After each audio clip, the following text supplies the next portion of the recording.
All right, buckle up, because today's deep dive takes us into the world of Anton Chekhov and his gripping story, The Bet. The Bet, yeah.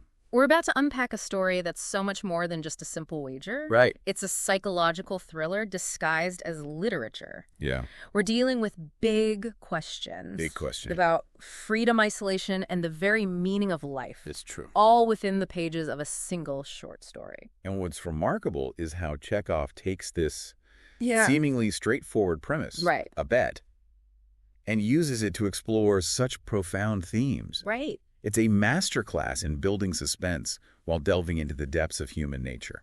It all starts with this high-stakes dinner party, right? We've got a wealthy banker and a young, ambitious lawyer at the center of it all. Okay. And the topic that ignites this whole chain of events. Yeah. Capital punishment. Capital punishment. Most of the guests are against it. Right. Seeing it as inhumane. Yeah. But the banker, he's got a different perspective. It's interesting, isn't it? He's not just offering a differing opinion. Right. There's this impulsive, almost arrogant certainty in his stance. Yeah. It's this certainty that fuels his audacious bet. Right. 2 million rubles. 2 million. A fortune at the time. Saying the lawyer couldn't handle even 5 years in solitary confinement. 5 years? That's a long time. But our lawyer, he doesn't even flinch. It's like, come on, man. He calls the banker's bluff and raises it to 15 years. 15? I mean, talk about confidence. Or maybe he's just blinded by the promise of those millions. Right. Whatever it is, the bet is on. The bet is on. And the stage is set for this fascinating psychological experiment to unfold. And this is where Chekhov really draws us in. Yes. We move from this very public, almost superficial disagreement to a deep exploration of the lawyer's internal world as he enters confinement. Right. It's like Chekhov locks us in that prison cell. Wow. Right alongside him. Yeah. We become privy to his mental and emotional state. Through his actions, his requests, his reading list even. It's fascinating. It's in these details that we witness a fascinating transformation. Yeah, definitely. At first, it's all about distraction. Light novels, playing the piano, yearning for any escape from the silence. Right. But then things start to shift, don't they? They do. He dives headfirst into the classics, right, immersing himself in literature, philosophy languages, even theology. Wow. It's like this thirst for knowledge consumes him entirely. It's all-consuming. There's even that striking moment where he writes to the banker in 6 different languages, no less. 6 languages. Essentially proclaiming, look what I've accomplished. I stand among the greatest minds. Oh, wow. It's a turning point that reveals a profound internal shift. Definitely. He's clearly not the same man who walked into that cell 15 years prior. Definitely. But while he's on this intellectual journey, what's happening with our banker, it's easy to forget about him. It is, isn't it? While we're locked in with the lawyer. Well, on the outside, the banker's story takes a darker, perhaps more relatable turn. Yeah. Years of risky investments, maybe some ill-advised decisions, leave him teetering on the brink of financial ruin. Right on the edge. The once carefree millionaire is now haunted by the potential of losing everything to the very man he challenged. Right. I imagine a lot of our listeners have felt that pressure before. Oh, yeah. That looming weight of a bad decision. For sure. That comes back to get you. Oh, yeah. It's true. That feeling in the pit of your stomach when you realize you might have made a really bad call. It's real. And for the banker in Chekhov's story, that impending doom, it's literally personified by the lawyer reaching the end of his confinement.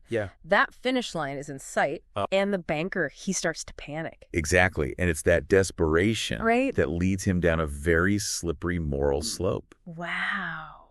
Chekhov doesn't shy away from those darker impulses. He doesn't.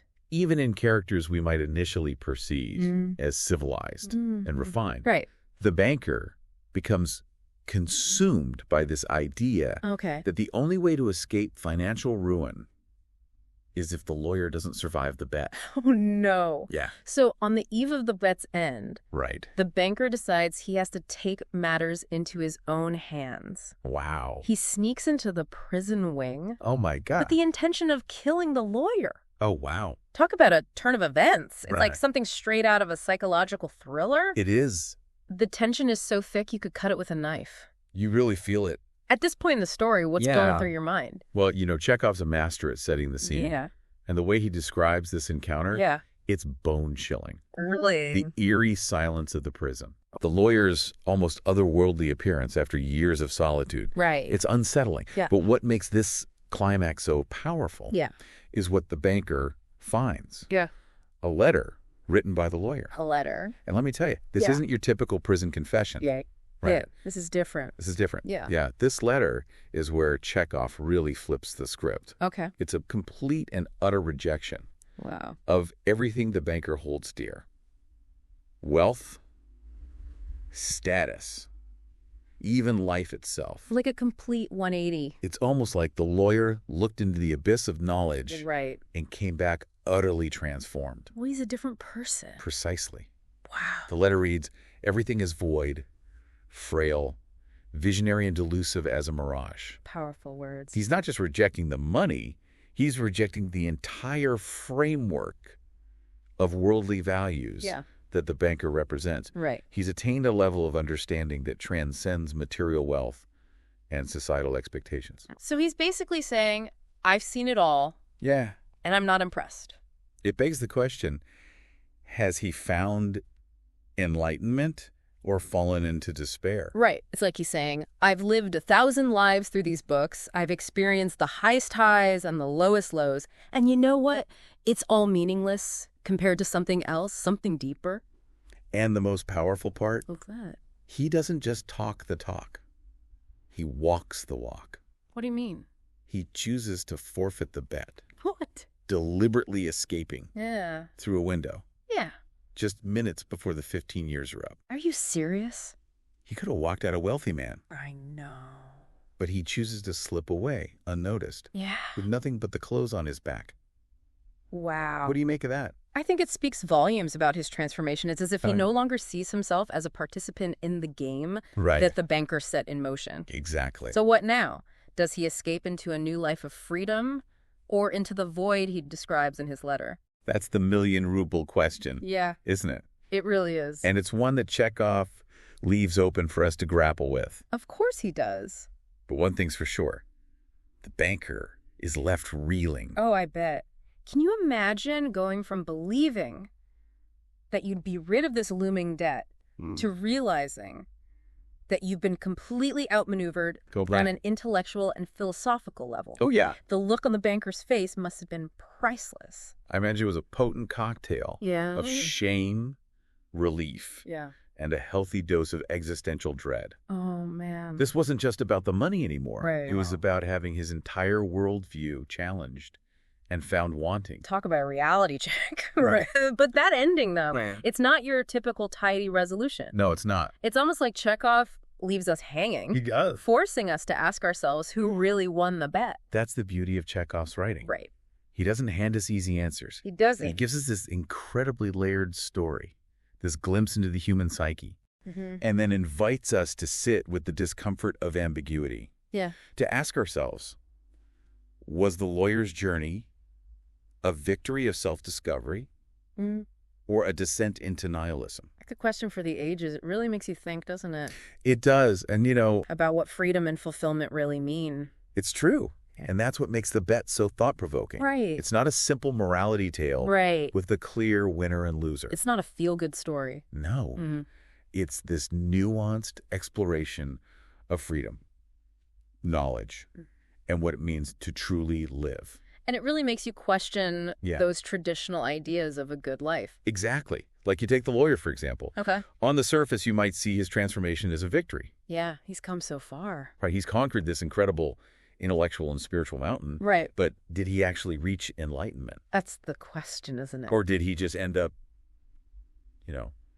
stranded in this desolate landscape of his own making? It's like he's trapped in his own mind. Exactly. And that's what's so fascinating. Chekhov doesn't give us a straight answer. He doesn't spell it out for us. No, he leaves it up to us to decide. And what about the banker? I mean, he's obviously shaken. Oh, absolutely. Forced to confront the emptiness of his own values. Yeah. He's faced with the consequences of his actions. So does he change? Does he actually learn from this whole experience? Well, that's another million-ruble question, isn't it? It seems like there are a lot of those in this story. There are. Chekhov gives us a glimpse of the banker's regret, his self-loathing even. Right. But he doesn't offer us any easy answers. There's no magical redemption arc. Not at all. He's suggesting that real transformation, it happens internally in those quiet moments of reflection. It's about looking inward. Exactly. And I think that's something we can all relate to. Absolutely. This idea that real change, it happens when we confront those difficult truths about ourselves. It's about facing our own demons. Exactly. And that's what makes the bet so powerful. It's a story that stays with you. It really does. It makes you think about your own life, your own choices. And ultimately, what you value most. If you haven't already, I highly recommend diving into The Bet. It's a quick read. It is. But it packs a punch. It really does. It might just make you question everything you thought you knew. About freedom. Of purpose. And the true value of a life well lived. So until next time. Until next time. Happy reading.